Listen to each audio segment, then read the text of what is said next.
Hello, मेरा नाम स्नेहा कुमारी है और मैं वाराणसी उत्तर प्रदेश से बिलोंग करती हूँ। करंटली अभी मैं एमएससी नर्सिंग कर रही हूँ, जो कि एक मेडिकल प्रोफेशन है।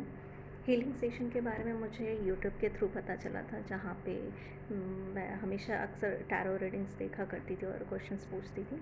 अचानक से मैम का लाइव सेशन आया, जहाँ पे मैम टैरो रीडिंग कर रहे थे एंड वहाँ मैंने मैम से एक क्वेश्चन पूछा था। तब मैम ने मुझसे डीओबी मांगी थी मेरी। तो फिर जैसे ही मैंने डीओबी दिया तो मैम ने मुझे कुछ मेरे कैरेक्टरिस्टिक्स बताए और कुछ ऐसे पैटर्न्स बताए जो कि एकदम एक्यूरेट थे।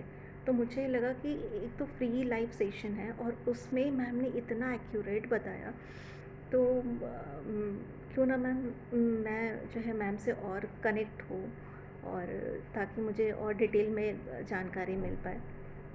तब मैम ने मुझे साथ में ये गाइड किया था कि स्नेहा तुम्हें एक हीलिंग सेशन बुक करनी चाहिए, जहाँ पे तुम अपने आप को एक अच्छे तरीके से हील कर पाओगी। अदरवाइज़ तुम नियर फ्यूचर में कहीं ना कोई प्रॉब्लम में ऐसे ही स्टक रहती रहोगी जैसे तुम अभी हो। तब मैम से मैंने हीलिंग सेशन अपनी बुक कराई थी और ये हीलिंग सेशन खुद आशा गुप्ता मैम ने कंटिन्यू कराया हम सबको। और इस हीलिंग सेशन में मैम ने कुछ टेक्निक्स यूज़ किए हैं, जैसा कि पहला है हमारा 1-to-1 counselling, second NLP sessions थे और थर्ड हमारे थे ho'oponopono prayer with gratitude. In 3 sessions ने बहुत ही मिरेकल की तरह से काम किया मेरे लाइफ में। मुझे कोई अंदाज़ा नहीं था कि वाक़ई में मेरे लाइफ में इतना पॉजिटिव वे में चेंज आ सकता है। ठीक है, तो जैसे ही फर्स्ट डे का काउंसलिंग था, तो उस दौरान मैम से बात करने के बाद मैम ने मुझे बहुत सारी चीज़ें बताई कि मैं अपनी लाइफ में कुछ पैटर्न्स ऐसे हैं जो उन्हें मैं रिपीट कर रही हूँ और मेरे अंदर लैक ऑफ सेल्फ लव था, लैक ऑफ मोटिवेशंस थे, सोशल बिहेवियर अच्छे से नहीं हो पा रहा था, रिलेशनशिप इश्यूज़ चल रहे थे, एंगर इशू चल रहा था, एंजाइटी हो रही थी, डिप्रेशन हो रहा था, मैं बहुत ज़्यादा परेशान थी। इवन चाइल्डहुड ट्रॉमास भी थे मेरे। तो और अकेले रहती थी तो अकेले में भी अकेलापन सा लगता था, तो बहुत सारी प्रॉब्लम्स थी। तो मैम ने कहा था, स्नेहा देखना, तुम जैसे ही सेशन स्टार्ट होंगे तुम्हारे, इन सेशन में तुम अपने आप को पूरी तरीके से हील कर पाओगे। तो मुझे ट्रस्ट नहीं हुआ कि वाकई में ऐसा हो सकता है कि नहीं। फिर जैसे ही हम लोग एनएलपी सेशंस पे गए, वहाँ पे मैम ने जैसे ही एनएलपी सेशन स्टार्ट कराया, उस सेशन में जैसे जैसे मैम इंस्ट्रक्शंस दे रही थी, हम लोग डिक्टो वैसे फॉलो कर रहे थे। एंड जैसे ही वो हीलिंग सेशन हमारा कंप्लीट हुआ एनएलपी का, उस टाइम पे मुझे इतना रिलैक्स फील हुआ था, ऐसा लगा था मेरा माइंड में कुछ ऐसा भरा हुआ है और वो खाली हो गया है। तो मुझे बहुत आराम मिला था और मैं नेक्स्ट डे मतलब नेक्स्ट मॉर्निंग में सुबह में उठ गई और मेरी नींद भी अच्छे से कंप्लीट थी।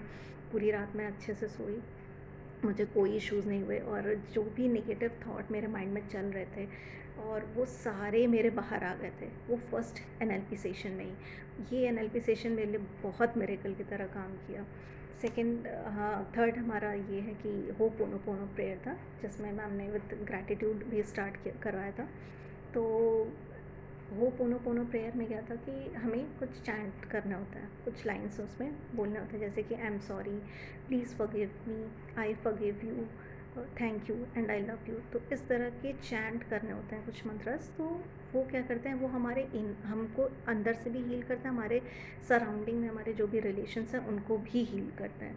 तो इसने भी बहुत ही पॉजिटिव वे में मतलब वर्क किया है मेरे लाइफ में। मैं बहुत थैंकफुल हूँ कि मैं आशा गुप्ता मैम के साथ जुड़ी हूँ और इस हीलिंग सेशन को अच्छे से कंप्लीट कर पाई हूँ।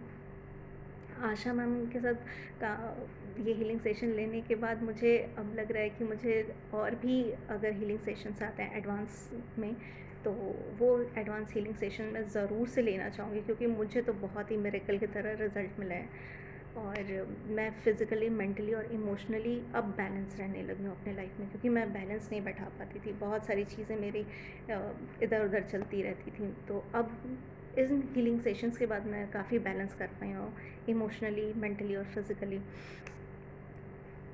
आशा मैम के बारे में यही मैं बोलना चाहूँगी कि आशा मैम बहुत ही कोऑपरेटिव है, बहुत ही फ्रेंडली नेचर है उनका। आपको लगेगा ही नहीं कि मैं किसी स्ट्रेंज पर्सन से बात कर रही हूँ या बात कर रहा हूँ। आपको लगेगा कि ये आपका कोई अपना ही क्लोज़ फ्रेंड है, क्लोज़्ड वन है, जिससे आप हमेशा बात करते आए हो।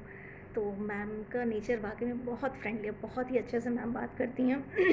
मैम कभी जज नहीं करती, कभी भी नहीं। आपको लगेगा कि मैं मुझे ये सिचुएशन बतानी चाहिए या नहीं, क्योंकि आप फर्स्ट टाइम बात कर रहे हो तो आपको मन में एक हिचकिचाहट होगी, हेज़िटेशन आएगा कि मुझे शेयर करना चाहिए या नहीं।